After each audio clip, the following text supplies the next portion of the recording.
We Spartans are descended from Hercules himself, taught never to retreat, never to surrender, taught that death in the battlefield is the greatest glory he could achieve in his life.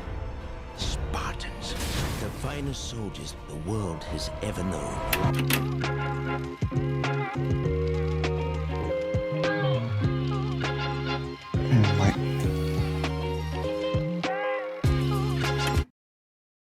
Intellectuals and academics are pussies. What the hell happened? If you've never read a history book, then you might think this is normal or this is just how it is. The supposedly smartest members of society, pioneering advancements in science, technology, medicine, etc., are skinny, pale, frail, and soft-spoken. Why is this a thing? Where did the nerd archetype come from, and why has it stuck? You know what, scratch that. I don't give a fuck where it came from. I want to talk about why this is a much bigger problem than people give it credit for. Okay, first I have to address the people that either don't know what I'm talking about or don't see why this is an issue. So let me just explain that really quickly and concretely. First, a bit of background. For most of human history, being intelligent and being a pussy were never things that were related. Traits like physical strength or athleticism were never disconnected from intelligence. In fact, they often worked together. Today, whether it be media or academic circles, I don't think you need me to tell you that the last time a computer science student showered was a number of days ago that is not countable on fingers. And on average, they look something like this or this.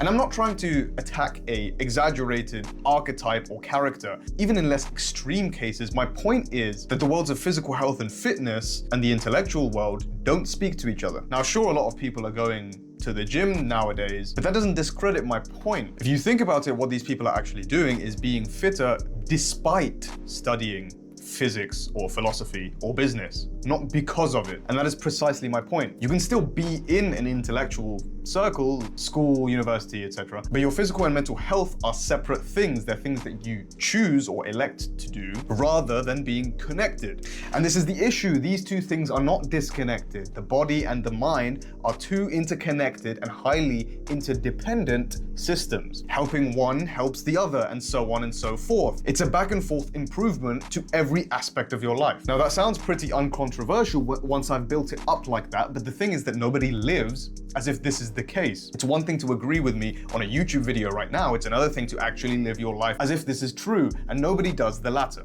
You have the people who go to the gym but are actually unfit because they do stupid shit like bulk cut cycles and downing 5 monsters a day, and they can't actually stand up without being out of breath or not having constant brain fog throughout the day because they're having massive meals to hit their inflated protein goals usually. And then on the other extreme end of the spectrum, you have the full-on intellectual who's usually so obsessed with things like money or career that they spend the vast majority of their day sitting at a desk doing things that they think will help them to make money or get a high salary job. They'll be out of shape, develop man tits, eat processed crap every day, be short-sighted from looking at a screen for too long, and their brains function at like 50% capacity all of the time anyway, and they don't even realize it. Neither of these people from either of these extremes, as cliche as it is, understand that balance is actually going to help them in both regards. Just imagine a world where everyone was an Olympian with a PhD. What would be different? What would that world look like? Think about it. That doesn't have to be a fantasy.